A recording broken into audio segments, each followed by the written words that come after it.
కనిపిస్తున్నాయి. 2015లో Visakha film club ఏర్పాటు చేశాం.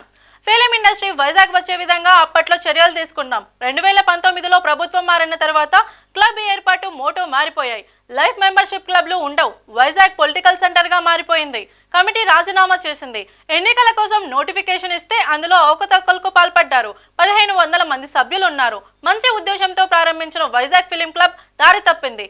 ప్రక్షాళన చేయవలసిన అవసరం ఉంది.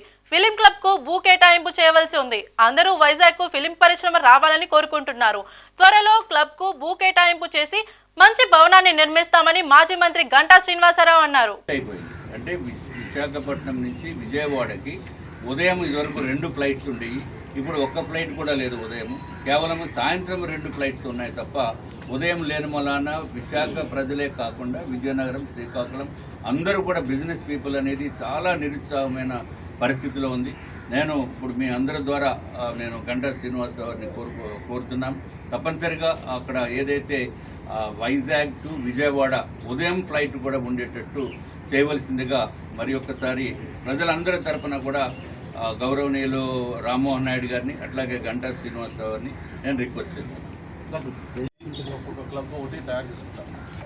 ఆ రోజున్న పొజిషన్స్ బట్టి ఆ రోజు బైలాస్ తయారు చేస్తాం. బైలాస్ అనేది నాట్ పర్మనెంట్. దాన్ని ఈవెన్ కాన్స్టిట్యూషన్ లాంటివి కూడా మార్చుకోవచ్చు.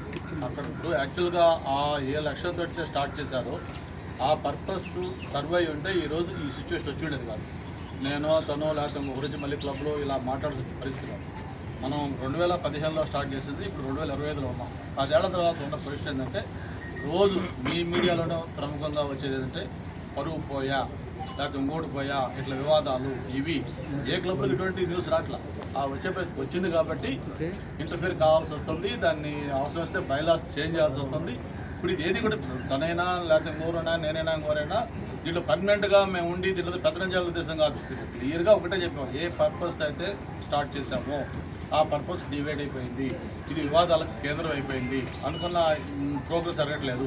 దాన్ని ఒక స్ట్రీమ్ లైన్ చేసి పట్టాలు ఎక్కించి దీన్ని గాడిలో పెట్టిన తర్వాత ప్రొఫెషనల్ వేలో దీన్ని ఒక మోడల్ క్లబ్గా చేయాలంటే తప్ప దీంట్లో ఒక పెద్ద ఆయన తీసేసి ఒక చిన్న ఆయన ఉండాలి, చిన్న ఆయన తీసి ఇంకొక ఉండాలి, ఆ పార్టీ కాదు ఈ పార్టీ ఉండాలి. ఇక్కడ అందుకే క్లియర్గా ఇది రాజకీయాలకో పార్టీలకో ఇంకో దానికి వదిన సంబంధం కాదు. అందరికీ మెప్పు పొందే విధంగా ఒక మోడల్ క్లబ్గా చేయాలని కాదు.